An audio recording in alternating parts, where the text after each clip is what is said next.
not tall enough, I guess. Good morning and welcome to the annual meeting of the Northern Dutchess Alliance and our annual awards ceremony. At this point, if I could find him, I see him. I'd like to ask Mayor Tortorella from the Village of Rhinebeck to come up and offer us some welcome.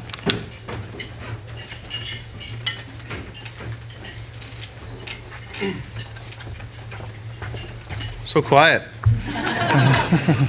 Good morning. Thank you for having us. Thanks to the Beekman Arms for hosting us here again.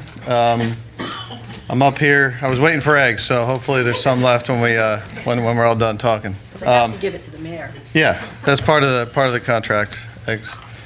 So basically, I got the easiest job here, which is simply to welcome everybody to the Village of Rhinebeck. And with that, I'll let you get back to your. Hopefully everybody else has eggs, so you can get back and turn it over to the meat and potatoes of this program. Thank you.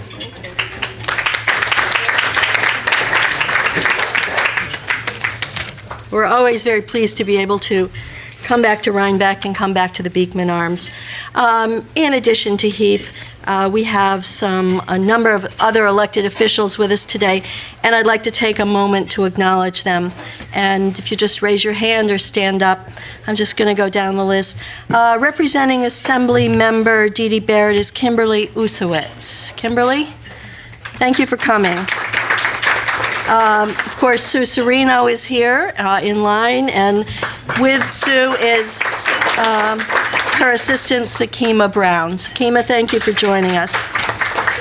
Brenda Cagle from the Red Hook Town Board. Brenda. Assembly Member Kevin Cahill. Where are you, Kevin? Thank you for coming. Harry Colgan from the Red Hook Town Board.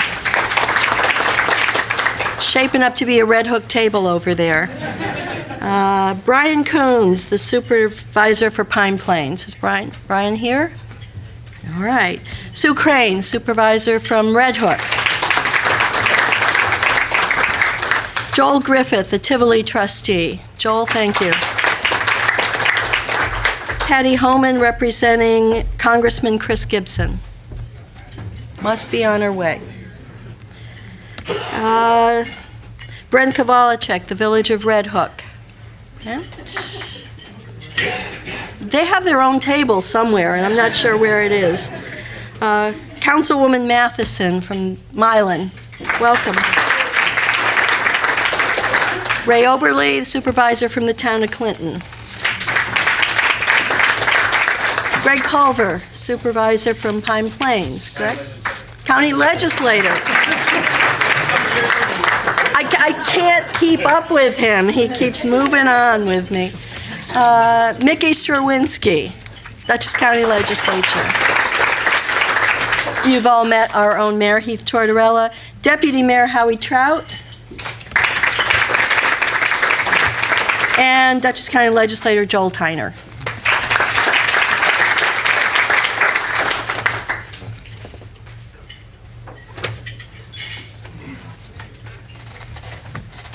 Okay, folks, so this is the time of year we set aside to bring together the residents and the stakeholders in the 10 municipalities that make up Northern Dutchess. We come to celebrate the successes of the region and to identify ways to ensure that our successes continue and everything that we value about Northern Dutchess is protected and enhanced. Formed in 1996, who knew? Next year, we will be celebrating our 20th anniversary. Our mission hasn't changed. We're here to foster the creation of a long-range plan for regional cooperation and economic development.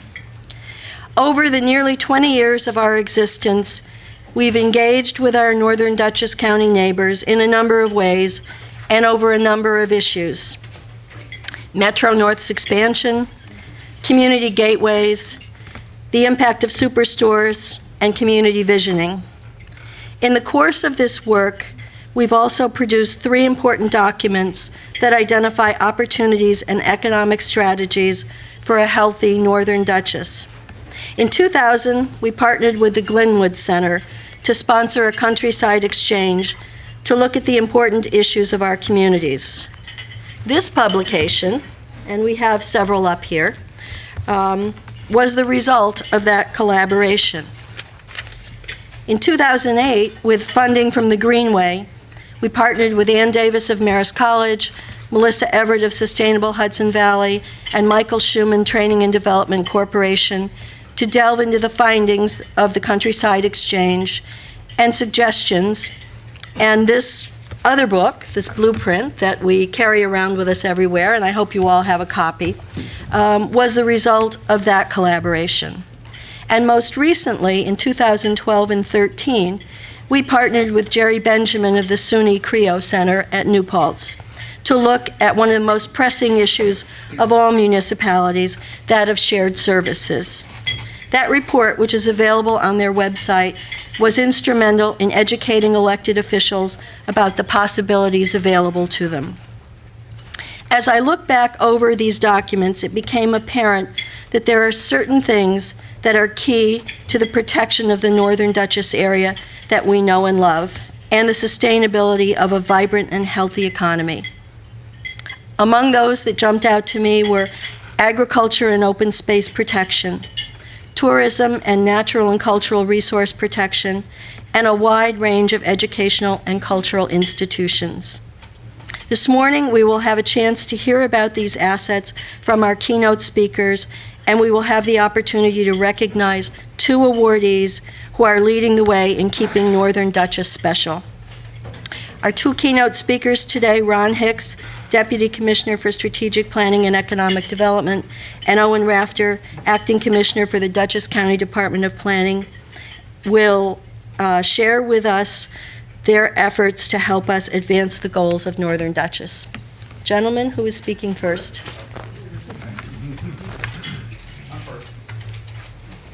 I'm going to stand back here. Anybody?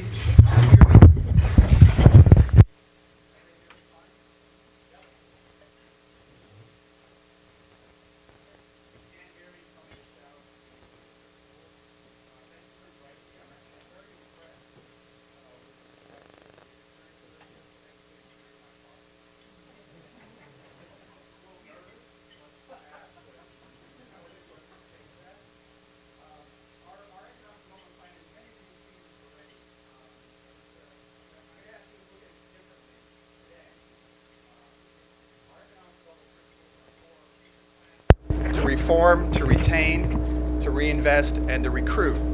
This is our county plan.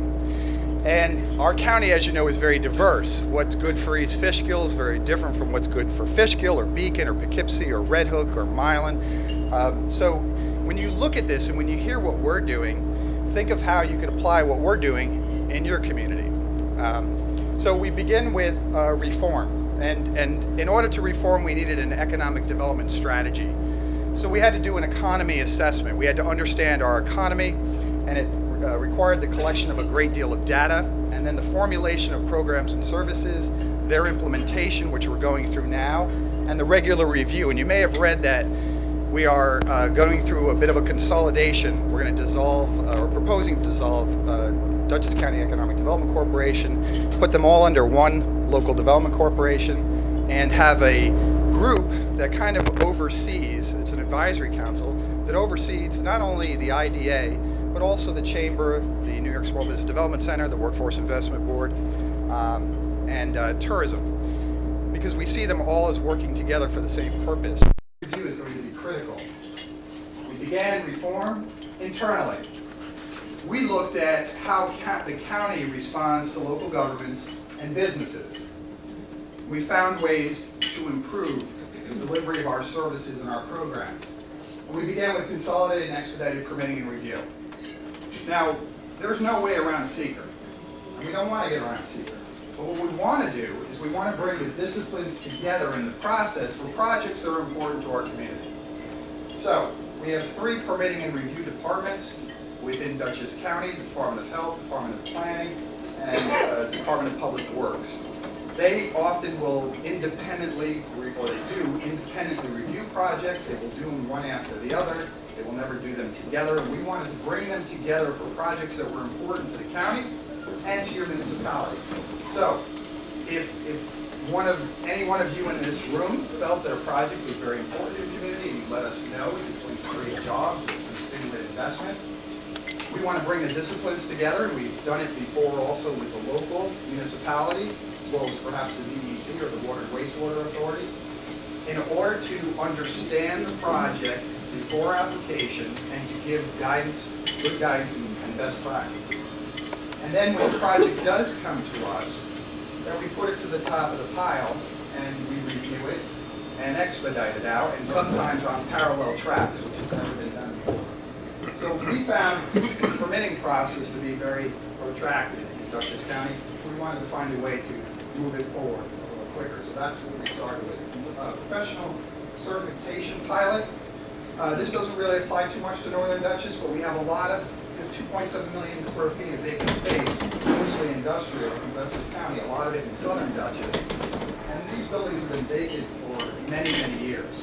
What we wanted to do was to identify other uses, which I'll talk about in a minute, for these buildings, and then allow the professional services who were hired, engineers and architects, that are hired to do the work for the applicant, to be able to self-certify these projects as long as they were within the building footprint. So if there's no zoning change, there was nothing done in the exterior, the internal fit-up, there would be this professional certification pilot where they could self-certify their work. It's done in New York City, and in New York City it's expanded. We don't know if we want to go to that extent with the program, but we would like to do it with existing buildings in order to attract people into the site and get these projects moving more quickly. Referral reform. As you know, the municipalities are required to refer projects to Dutchess County Planning. We don't believe all of them need to be referred to us.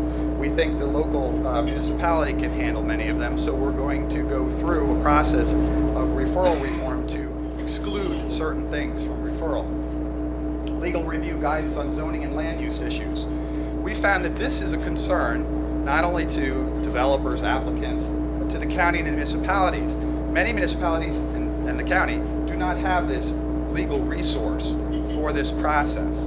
So what we've done in planning in this year's budget is we've taken a position and we are working on a program with the Pace Land Law Center. Did I get that right? And John Nolan, say it again. Land Law Center. And John Nolan to provide us, they're going to incorporate this into their curriculum and us into our planning and review.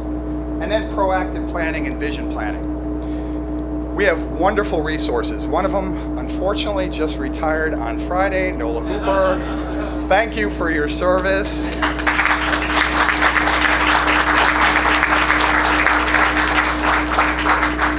A huge loss to the county and to our staff.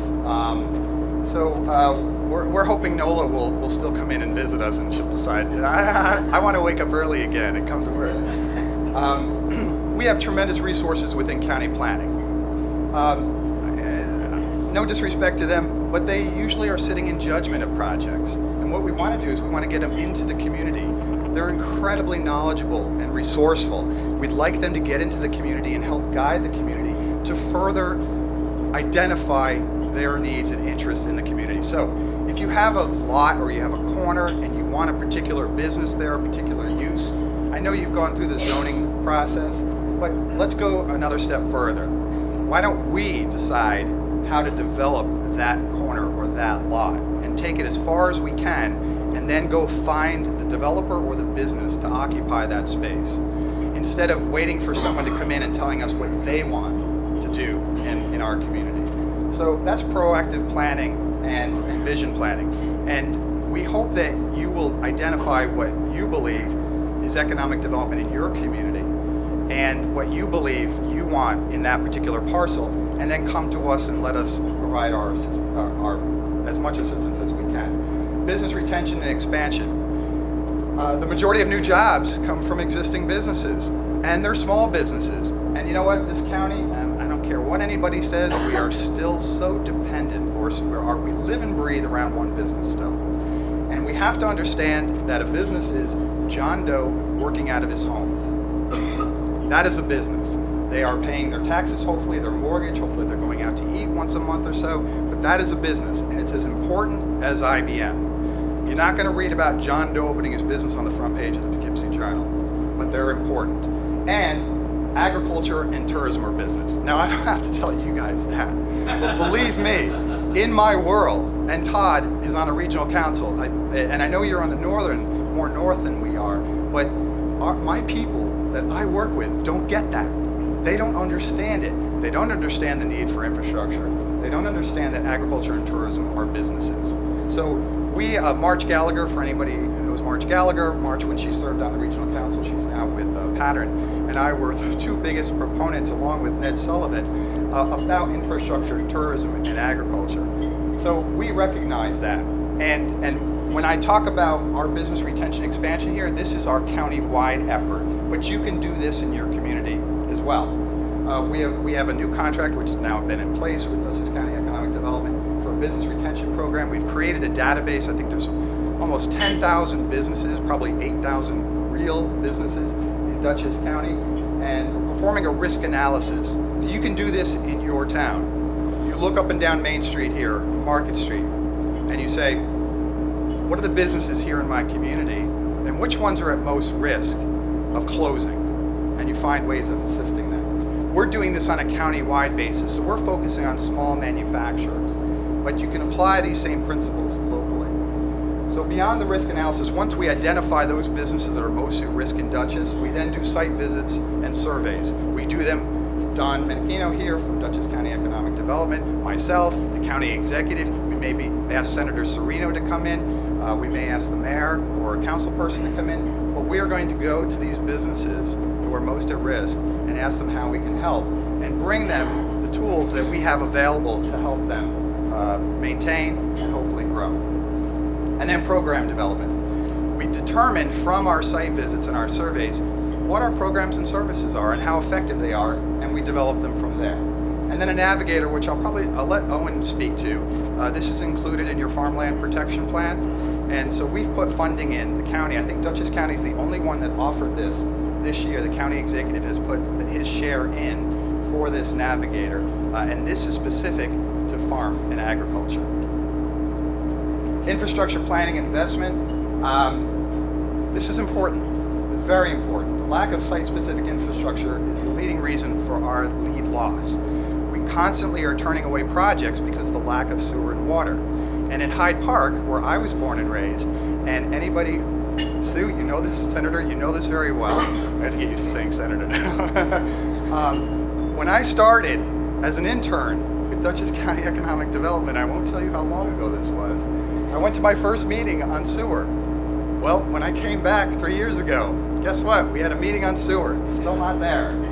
So the county executive has expanded the Partnership for Manageable Growth. He's recapitalized this year $1 million. This is for open space preservation, farmland protection, and infrastructure as it relates to open space and agriculture. This is a very important program, and I really am grateful to our county legislators who have supported this and recognize the importance of infrastructure, farmland protection, and open space preservation. Capital construction collaboration. This is simply where all of the entities that go in the road, like DOT, DPW, and others, that we work together. We look at the next 5-10 years and make sure that we're working together, so if one goes in the road, maybe there's opportunities for us to do other things. So in the town of LaGrange, you know, when they dug up the entire 55 corridor out there, they could have done more to probably put gas in, they could have put sewer in, or water. So that's what capital construction collaboration is all about. Downtown redevelopment. I'm very familiar with business improvement districts and neighborhood improvement districts. I've created them before. And so we have a program within planning to help bids. You know, the biggest bid is Times Square, but some of the smallest bids could be here in Red Hook or Rhinebeck. And they don't necessarily have to have a full administration. They can simply be established for advocacy. But then I'd be happy to talk to anybody about this, about this program and how it can help facilitate growth within their community. 1 Million Main Street program. When Central Hudson and Fortis merged, we were at the table in Albany probably for 3 months, and again I was with my colleague March Gallagher, fighting for changes to the economic development program. And one of the things that we asked for was $1 million Main Street program. This is for commercial corridors, and it was written, frankly, for the city of Poughkeepsie and that corridor, but it could be for any corridor, any commercial corridor in Dutchess County. And when we viewed the programs and services district-wide with Central Hudson's different communities, this was the most popular, and this was the one they wanted to see recapitalized. This is two other things that aren't really relative to this group, but the Walkway Gateway District, county planning assisted. It was led by Scenic Hudson to get the city of Poughkeepsie to rezone the Gateway District. And then Scenic Hudson, also a great partner on the walkway or waterfront redevelopment strategy. Business attraction. Again, we have 2.1 million square feet of vacant space. We have, again, a new contract with DCDC. It's a business attraction program. We've taken an inventory which has existed. We're going to be improving that inventory, undergoing a repurposing analysis. Some of these buildings have been vacant for a decade. We can't wait for people to come in anymore and think that they could occupy that space. We have to decide what that space is good for. What does that community want from that space? And then we have to go out and get them and bring them here. And we've put, again, thank you to the legislature, $250,000 into this targeted marketing campaign to bring businesses into these empty spaces. There is talk, and it's in the very beginning stages within DCDC, about a generic environmental impact fund, so that we can provide funding to projects or communities who want to go through this generic process to help, again, get your properties ready to go. And to develop site-specific incentives, which we already have state and local incentives, but perhaps there's something that the community wants to add. But we will package that all in for each of these sites to try again to get jobs to fill these spaces. This equates to roughly, or conservatively, 12,000 jobs that aren't here because of this vacant space. And again, our targeted marketing campaign. And this can be used countywide. External reform, not really a reform, but we participated this year for the first time. Thanks to the Dutchess County Planning Federation, they allowed us to do a short course on economic development, which I thought was brilliant. It gave us an opportunity to speak to a whole different constituency about what economic development is to us, but most importantly, we asked the question, what is economic development to you? We're continuing that education process within the communities to our elected officials. And a rapid response team, which is we formed in the county, but you can do this in your local community. This is where you get a group of concerned citizens together who have decided on what they want for the community, and they come out to planning and zoning board meetings and other meetings in order to help facilitate projects that are important to the community. All too often, I think we take for granted the process and expect that good projects will go through. That's not necessarily always the case. During the Planning Federation meeting, we asked, understand what economic development means in your community. So I ask you all to decide in your community, because again, we have a very diverse county, what does economic development mean in your community? And identify ways to advance economic development in your community. Identify your assets. What's going to grow? How do you want to grow, and what's going to make you grow? You have a community economic development strategy available to you. Lois is another opportunity. And again, these are all very local, and they are formed organically. And then form partnerships with other resources to advance economic development in your community. A wonderful example for the northern community who relies heavily on tourism is tourism. Dutchess County Tourism and Mary Kay Verba and your farm fresh tours, who bring a tremendous number of people into the farms every year. And Mary Kay also offers, I don't know how many people know this, a hospitality training course. I don't know how many people want to know that, but it would be very busy. But they offer for free to businesses hospitality training. You don't know, everyone must know how important hospitality is. Think about it for 1 second. When you go into a business and that person ignores you, or that person makes you feel great, or a restaurant, hospitality transcends into every possible business that exists here, and tourism will offer that training too. Now, I didn't see these were just added in, but these relate to the Farm Fresh Dutchess, and Mary Kay's here to speak to those. This is very specific to the northern community of Dutchess County and what economic development means to this community and what we support. And both the county and Dutchess County IDA heavily support Dutchess County Tourism, and I think we added another $300,000. Again, thank you to the legislature for tourism promotion, which if you've seen any of their press releases, they're just going crazy. I mean, they are just, their numbers are crazy, and they are doing so much better than any other community in the region. their Metro North getaways, Dutchess County Fair, the Sheep and Wool Festival, the shuttles that they provide, and here are some of the results. So, what I want you to think about, again, what I said when we started, was what is economic development in your community? And how can the reform, retain, reinvest, and recruit apply to your community? And how can Dutchess County Planning, or Dutchess County Tourism, or Dutchess County Health, or Dutchess County Public Works, or Dutchess County Executive, or Dutchess County Legislature help you? One of the things that's very important to this county executive is that he wants to be in the community. He wants to benefit the community. And he wants the community to decide what they want, and he wants to offer any tools that he can possibly in order to get them to that goal. The $1 million that will go to infrastructure, open space, and farmland protection, I don't think I have to say this to Senator Cahill or Senator Serino. This is a very important program again, and there is a $20 million fund for the Hudson Valley for farmland protection proposed in the governor's budget, and we're hoping that it makes it through. So I ask you all to, if it's important to you, let your state legislators know and let other legislators know, because I think everyone here is on board, but not all the legislators in the state of New York are on board.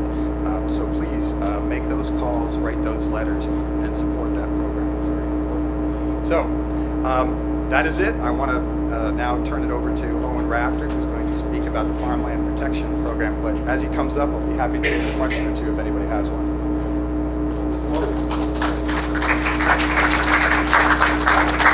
Lois is a way of a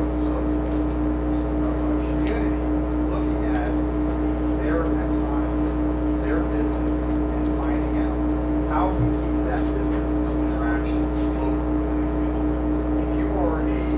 If you're buying your chocolate store over here, and you're buying chocolate, you're buying sugar, or anything like that, how can you procure that within your geographic area? Maybe you can.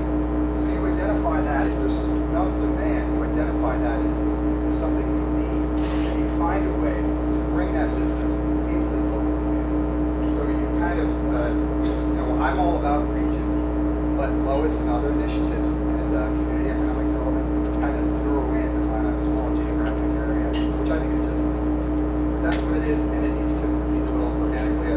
Legislator Tyner is a huge proponent of this, and I'm sure if you have any information, we'll get into it. Any other questions? Thank you.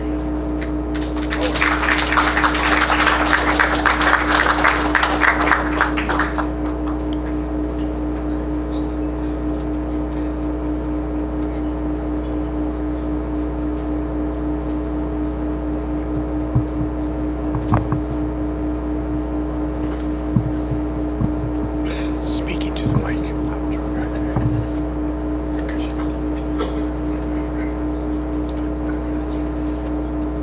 So I'll give everybody a minute to get back to their seat. But again, my name is Owen Rafter.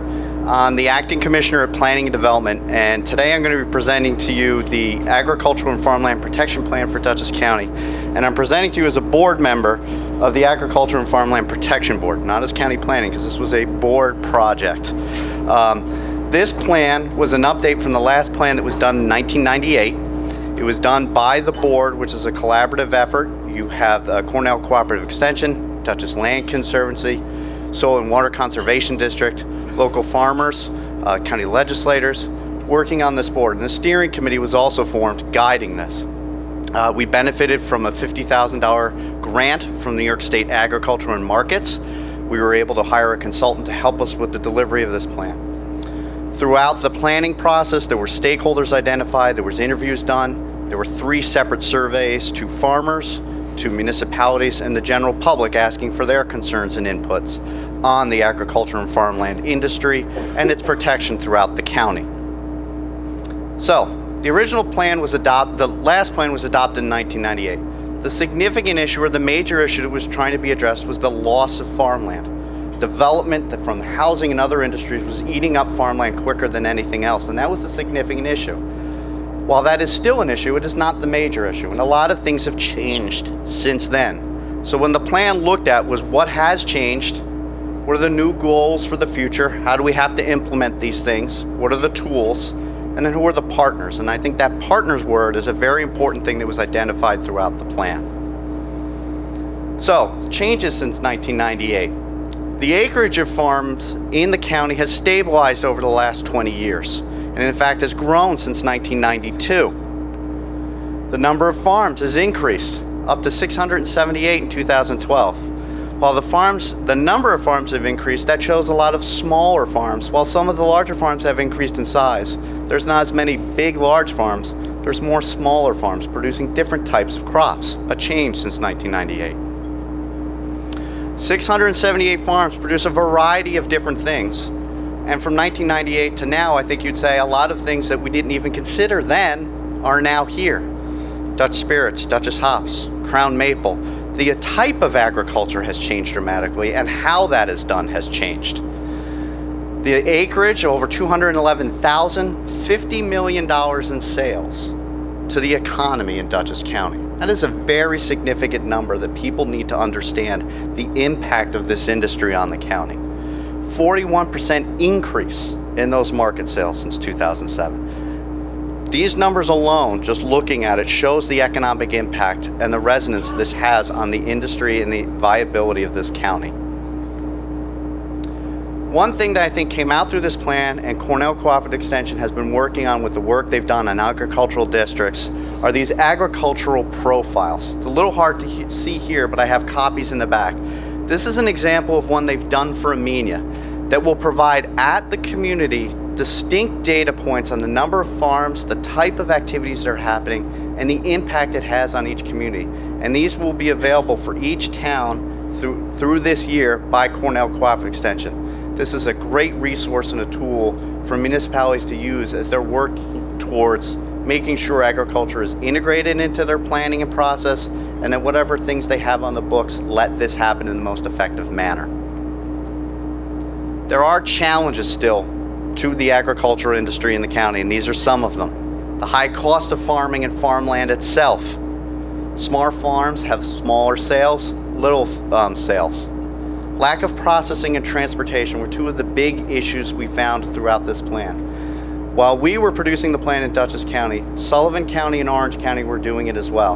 And we met regionally with them, with HVADC, with New York State Ag and Markets, with Glenwood and other regions, other entities in the region to look at the things facing agriculture in the region. There may not be a need for a processing facility in each county, but there certainly is a need for one regionally. So many of these issues transcend the county border, and we have to look at them regionally. And we've begun that process looking at the needs of agriculture in the regional, and that economy may be able to support one of these processing facilities, or the different things you need for packing and storage and transportation. We're within a huge district or area for markets, but how you get the market from the farm to the table or to the market to sell it is a significant issue now still in agriculture.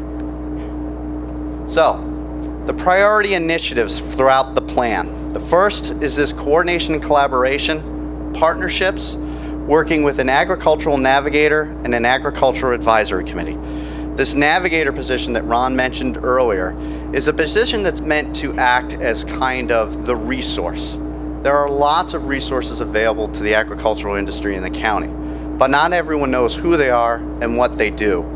This navigator position, that title, is kind of the person who has the knowledge of all the pieces that are there that can direct people to the right place. They're not going to know absolutely everything, but they're going to know the right people that do. This position could be either county or, again, a regional position. And the county executive and the county legislature do have $20,000 in this budget, and we're the only county that did that, to start that, kind of to leverage the funds to have that discussion about how we implement this navigator. The second part is this agricultural advisory committee, which will be formed to advise the county executive and the legislature on issues in and around agriculture and how to move them forward. Economic development and business retention. Again, a BR&E program like Ron talked about, there needs to be one specific to the agricultural industry. Cornell Cooperative Extension does a lot of this work again already, but pulling these things together and working with EDC and IDA and other economic entities to make sure we're leveraging their knowledge and benefit and bringing it to the agricultural industry while using the local agricultural industry knowledge specific to them, because there are differences between the two types. Farmland preservation, Partnership for Manageable Growth has already been talked about, so my thunder has been stolen. Thank you, Ron. Farm-friendly regulation. One of the things we're going to talk about a little bit later is looking at the regulations at your local level and at the state, and are they friendly to farms and farm operations? Have you considered what that impact would be, and then the scale of that impact? And then marketing. Marketing both in terms of what agriculture is, what farming is, and what impact it has on your community. I think in planning and economic development, almost in anything, education is probably the biggest battle you have to face to make sure people understand and have knowledge of that impact and its needs and resources. So, what could local municipalities do? What could the Northern Dutchess Alliance help with? Farmland preservation, Town of Red Hook has an excellent program. Dutchess County, it's already been said, we have $1 million available now. Hopefully the additional $20 million will be passed in the state. Leveraging all those different sources to prioritize areas for the purchase of development rights and make sure that that agricultural use is maintained and preserved. Farm-friendly local regulations, making sure you have right to farm laws, doing an audit of your comprehensive plan and zoning. Do they actually have language that's detrimental to farming or positive? In the actual plan itself, in the appendices, there are several guidelines and checklists that you can use to look at these and review your own municipality's work. Scale appropriate regulations. What you might want a large farm to do versus a very small farm should be very different. They're not going to be universal, and making sure that it is scale dependent and can be put into place for the right appropriate use and scale. You don't want someone who's got a very small farm to do the exact same thing that someone's doing 10,000 acres. Consider a local advisory committee and people that are knowledgeable in farming on your boards. Do you have anyone that has agricultural experience on your planning zoning, on your town board? Do you have an advisory committee that's talking to them about those different resources so that voice in that industry is being heard in decisions? I do have on the table the executive summary.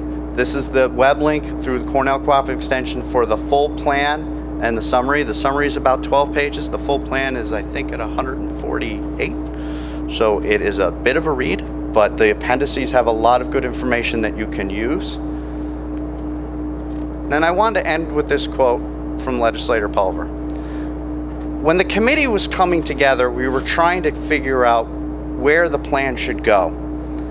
And Greg, I think, very eloquently said, and we pressed him to say it again so we could write it down, was what the status of agriculture was, and the thought that it was a positive change, that there was a significant momentum, that there was great potential in farming. So if you look at either the executive summary or the plan itself, and I'll let you read it because I don't want to repeat it because I won't do it justice, there's a great attitude and thought about agriculture moving forward, and we thought this summed it up very well. And with that, I'll open it up to questions.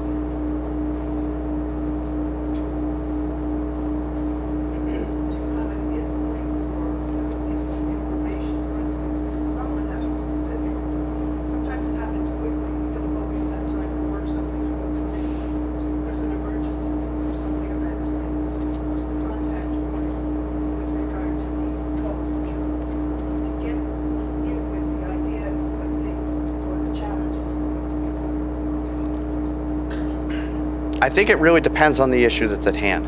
I mean, if it's a farmer has a specific issue about a crop or the production of something on their property, they could reach out to Cornell Cooperative Extension, they could reach out to Soil and Water, they could reach out to HVADC. If it's about a regulation that's at the local community, you would have to go to the local municipality with home rule. You have a fantastic farm that's about to be demolished by development. And it's in the view shed that everybody's trying to protect. But you don't have the people together to get that focus. Along the lines of what Ron just told us, there are elements to the thinking that have to go into that. But there's a creative moment, and then you've lost it. So who is the guy or who is the person that needs to be Well, I think for something like that, you have to look at, if the community has identified these priority areas, these areas where they want to conserve or promote, the priority development areas, if you're working through a PDR process, you would have identified those and get to them to that point. If you're at a point where a developer is already there, unless you can work with the developer and see someone that could either change or purchase, I don't know if anyone else could step in and say no. But the community's vision, sort of like what Ron was talking with economic development, the community has to establish their own vision and then stick with it. So if the comprehensive plan and the zoning, when you're doing those review of the documentation, those are the type of things that then guide the community in making their decisions. I don't know if anyone could say at one point that that's the go-to person that's going to be able to change everyone's mind. Depending on the things, I mean, certainly you can reach out to us. I mean, county planning is trying to be the resource that we can for these different types of things. The county planning department, frankly, is changing a lot this year. We're doing a lot of different things. Farmland, where's Harry?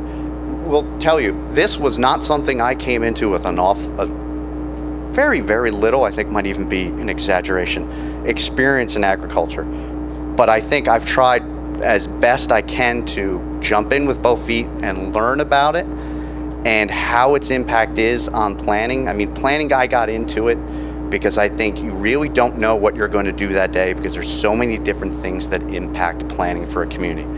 And that's the point.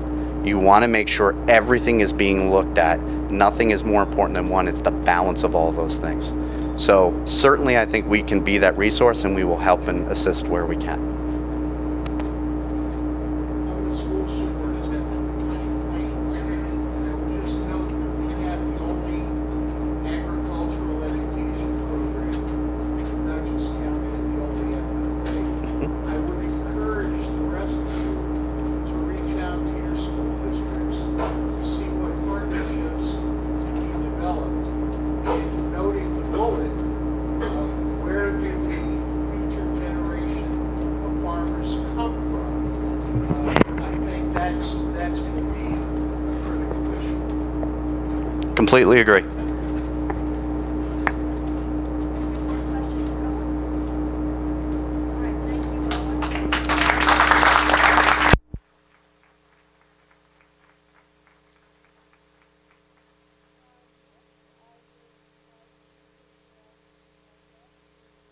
Project consultant to give you a brief overview of this year's signature NDA project. Good morning, everyone. I hope you've enjoyed breakfast at the Beak. It's the best way to start the day. I just want to tell you very briefly about an exciting new project that the Northern Dutchess Alliance is working on. As you know, every year we take on a project or two to try to implement the recommendations of the Blueprint for Economic Development. And there are quite a number of recommendations in here that concern agriculture and agritourism, so much to the point that it probably could have been called the Green Print for Economic Development. And I do want to point out to Ron that we have a couple of extra copies of this if you would like to take it down to show the folks in your office who are having a little difficulty understanding that agriculture is a business. And not only a business, but a $50 million annual sales business in Northern Dutchess. So one of our largest industries, very, very important. So last year we were lucky enough to receive a grant from the Hudson River Valley Greenway to update the Dutchess County scenic driving tours. If you go to the Dutchess County Tourism website, you will see that there are 7 different driving tours that they've put together for people to drive around the county and see primarily historic sites and scenic views. That's what the driving tours, as they are currently comprised of, those types of features. There are 3 tours in Northern Dutchess, and what we are doing is updating those tours to include local food and craft beverages. So farms that are open to the public, farm-to-table restaurants, wineries, distilleries, craft breweries, those kinds of places. So we are looking to you for ideas of places that should be included. We've driven the 3 tours ourselves and have made a lot of notes about little areas that should be investigated, farms that should be gone to, restaurants, and so on. But we would really like your input if you have some additional ideas. I would say don't worry about the distilleries and the craft breweries, because I think Mary Ann Johnson has those covered. I think she's been to everyone in the county. But any other ideas, we would really like to hear from you. We are going to be working with each of the municipalities and also with the chambers of commerce in the local communities and so on to make sure that we haven't missed anything important. Okay, we hope to have it finished up this year, and we'll report back to you next year with another new and exciting project. Thank you very much. Thank you, Michelle. Finally, we come to the awards portion of our meeting. This year's Commitment to Community Award is being presented to Bard College, and accepting for them is Karen Unger. And Karen, would you join me?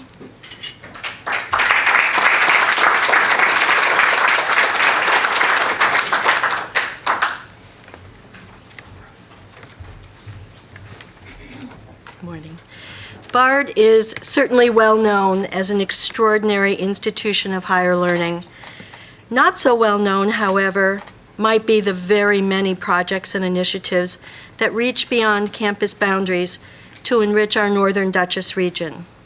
The list is long. I got a 3-page list from Karen and some of her colleagues, but I wanted to narrow it down to the ones that I think really impact those of us living in this area. To name a few, and I myself did not know about most of these, the Bard Math Circles, which is a math outreach program for local middle school students that's led by Bard students that go into the community to work and help these students along. The Bard College Clemente course in the humanities that provides college-level instruction for college credit to economically disadvantaged individuals. It's currently offered locally in Kingston. Well, that's really not Northern Dutchess. Where's Mark Adams? I think everybody who crosses the river thinks it's still Northern Dutchess, but technically no.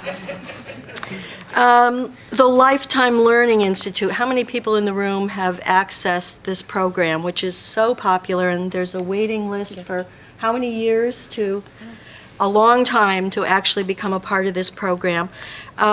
Seniors interested in furthering their education, and of course, who among us has not participated in the Bard Music Festival in Summerscape, which is a tourist destination in its own right. Bard has also walked the talk in terms of environmental sustainability. And to just give you a few local and very recent examples of their demonstration projects, the Bard Olin parking lot. They've installed pervious pavement and rain gardens to demonstrate these two sustainable techniques for reducing and managing stormwater runoff. The Bard Media Center is now being reviewed by the Red Hook Planning Board, and they anticipate it will be constructed out of shipping containers, demonstrating how old items and materials can be recycled. The Bard Solar Project. They've installed a solar array to power a large portion of the campus, and Bard lighting. All new lighting on campus is fully shielded with reduced but evenly dispersed lighting levels to minimize energy use while providing adequate lighting for safety. Thank you so much to Bard College for being such a good neighbor to all of us here. Karen?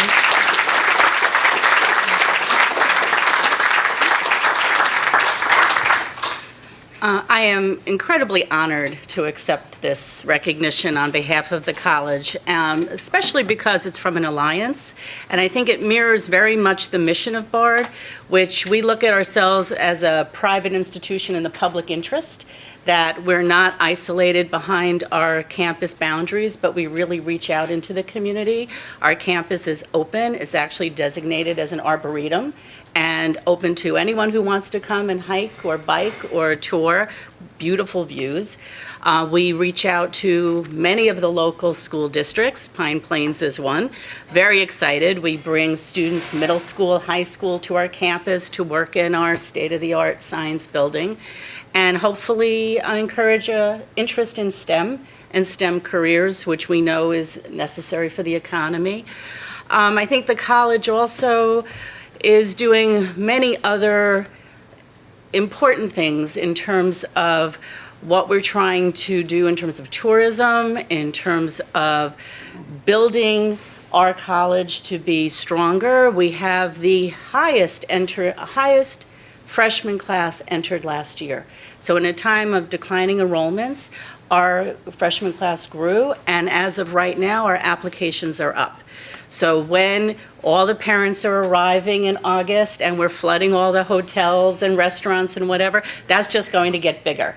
And when the kids forget their pillows or realize that their roommate likes purple and they need to go out and buy things, they will be coming into town and purchasing the things they need.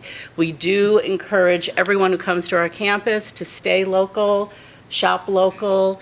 In Red Hook, Tivoli, Rhinebeck, we pack the hotels and probably as many more as you build. When it comes to Summerscape and Bard Music Festival, we could fill even more.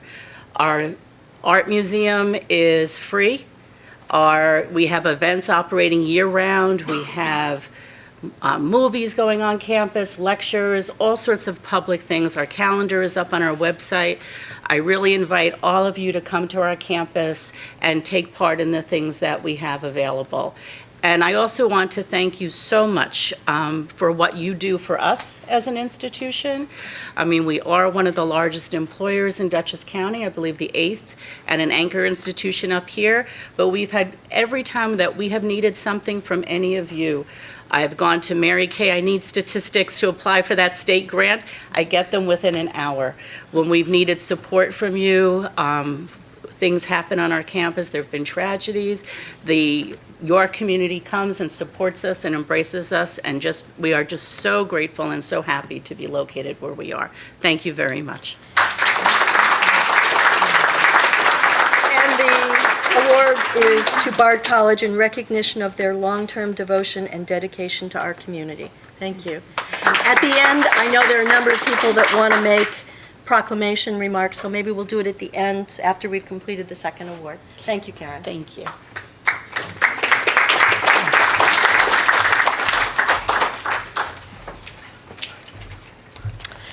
And lastly, we're here today to honor the Dutchess County Agriculture and Farmland Protection Board for their leadership in charting a course that protects our precious farmland and agricultural economy. Harry Baldwin, Chair of the Ag and Farmland Protection Board, will accept on their behalf. I'm not really used to seeing Harry so dressed up. Well, thank you, Melody. I'm actually used to seeing him across the backside of a cow as they load him up from the ag tent at the fair to take him home. So this is a different view of Harry. But thanks to Harry and many others in this room, Art Collins, Greg Pulver, Owen Rafter, Peter Kuhn, and the wonderful Dave Teeter, who unfortunately couldn't be with us today. Thanks to all those folks, we have a new Ag and Farmland Protection Plan that will enhance the agricultural businesses that contribute to our economy and our quality of life. I put this remark in my notes, and I'm going to say it because I'm sure you couldn't read it. I pulled the same quote that Owen had, which is from Greg Pulver, third-generation farmer. It is an exciting time for agriculture in Dutchess County. I feel like my father must have felt during the 40s and 50s in the heyday of farming.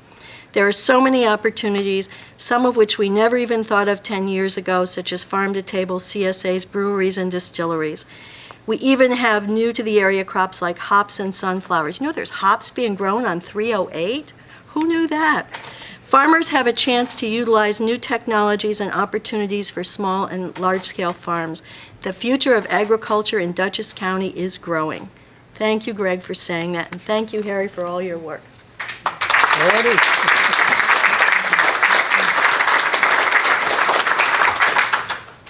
I can't begin to say how fortunate I feel to be in this position to be accepting this award from the community, Northern Dutchess Alliance specifically.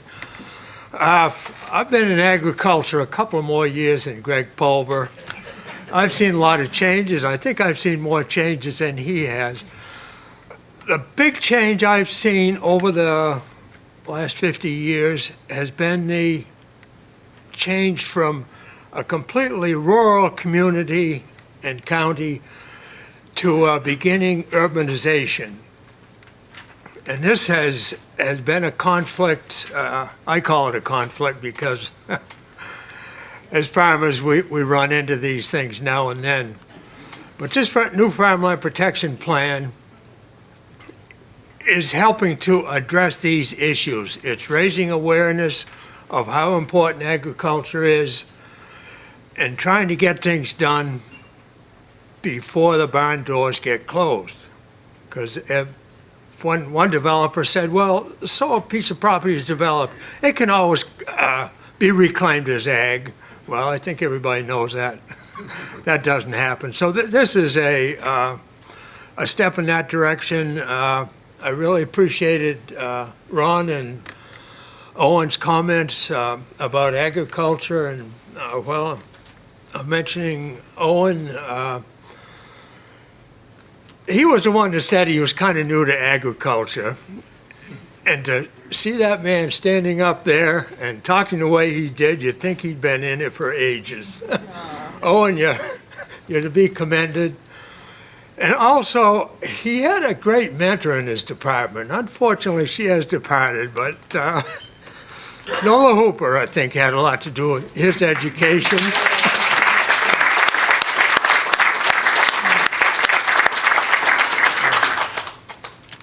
So we have some copies of the executive summary. The full new plan is available on the internet. It can be accessed through the Cornell Cooperative Extension website, or I believe the Soil and Water District website. There's a lot of maps in there, there's graphs, there's all kinds of stuff. The important things, 5 points specifically that Owen did in his presentation, are in a printed copy of the so-called executive summary. And I urge you people on the way out to pick up a copy and go through with it and just think about what agriculture means in your life today. Thank you very much, and we're very grateful.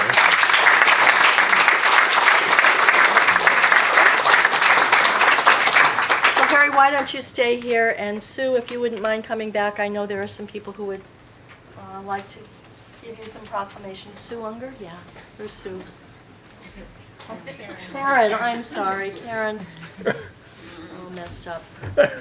Senator Serino. I'm looking at Sue and thinking, I'm off.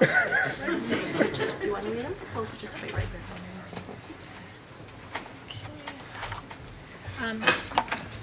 Here you go. This is a proclamation from the Senate, and I don't know if everyone can hear me, but I just want to thank you for all that you do for our farmers, our passionate farmers that are so important to our community and to New York State as a whole. So thank you, and I'm glad I was able to be here with you today. You're welcome. And Karen, I want to say thank you to you too for the positive impact that Bard College has upon our community, not only the college itself, but the faculty, administrators, and students. So it's so important. And actually, we've been assigned our committees, and I'm on education and higher education, so I really look forward to working with you, and tourism too, which kind of all of this, works well together. So thank you, and congratulations to both of you. Thank you. Thanks. Thank you, Sue.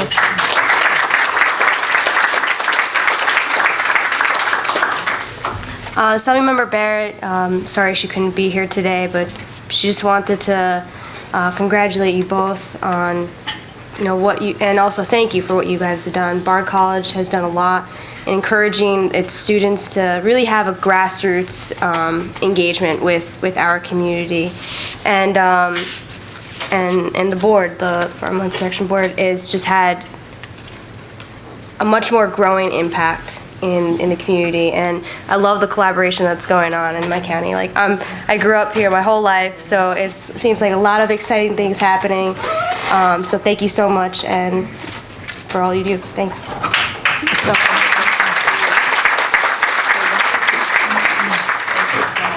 Thank you. Well, and I have here, on behalf of Chris Gibson, certificates of special congressional recognition presented to Bard College in recognition of outstanding and invaluable service to the community. And also to Bard College from Dutchess County Executive Marcus J. Molinaro joins the Northern Dutchess Alliance in honoring Bard College at the annual breakfast and awards ceremony. Thank you so much. And for Harry, from the United States Congress, certificate of special congressional recognition presented to Dutchess County Agriculture and Farmland Protection Board in recognition of outstanding and invaluable service to the community. And from our esteemed Dutchess County Executive Marcus Molinaro joining the Dutchess County Northern Dutchess Alliance in honoring Dutchess County Agriculture and Farmland Protection Board at the annual awards breakfast and ceremony. Thank you very much. Assemblyman Cahill, would you like to make a few remarks?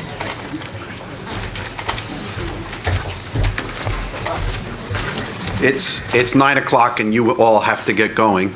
But let me first say thank you for this wonderful presentation. The county officials who gave the presentation showed a real awareness of what matters, not just to all of Dutchess County, but in particular what matters to Northern Dutchess County. What we heard about today, particularly agriculture and agritourism, is really the heart and soul of what gives this area its unique character. The two honorees today represent probably the greatest assets that Northern Dutchess has to offer. And I just want to join. My friend Dee Dee Barrett already gave you the congratulations of the Assembly, but I want to join with her in saying thank you for everything that you've done and that you continue to do. We in Northern Ulster County have seen our largest farm sold to a not-for-profit foundation that is dedicated to the proposition of creating sustainable farming practices all over the United States. It's an exciting time. They are this year doing something that doesn't seem like farming. They're letting the ground relax.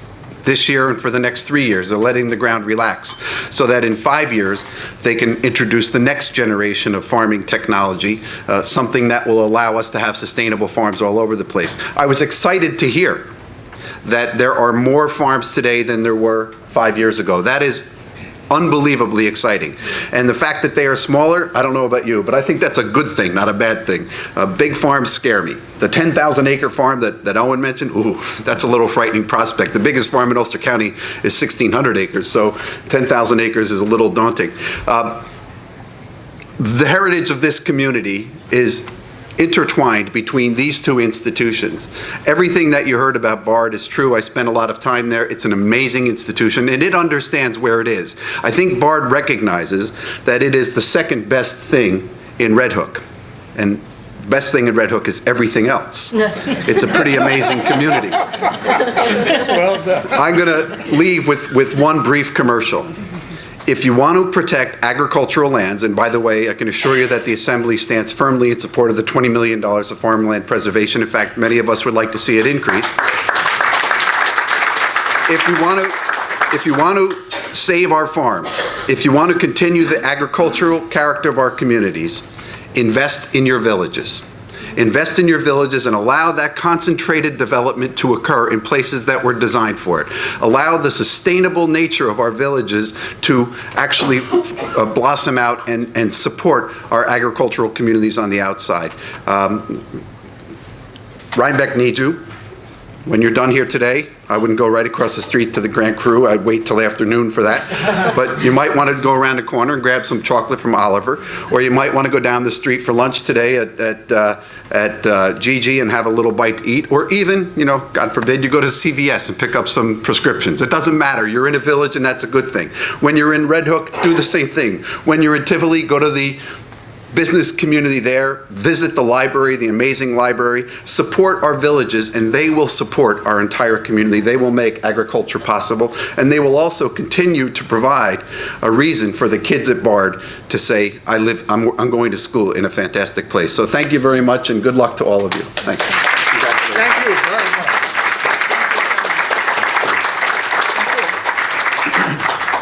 Well, that concludes today's event. Congratulations to our honorees. I want to thank our executive committee, and a number of them are here today.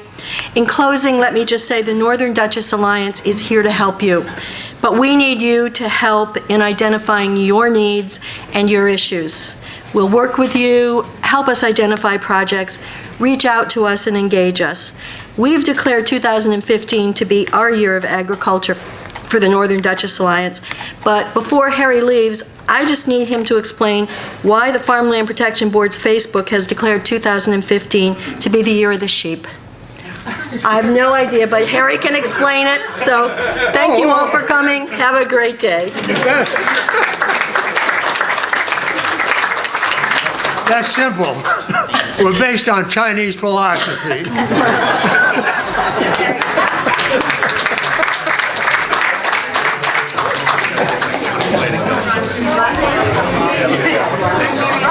Harry rocked it.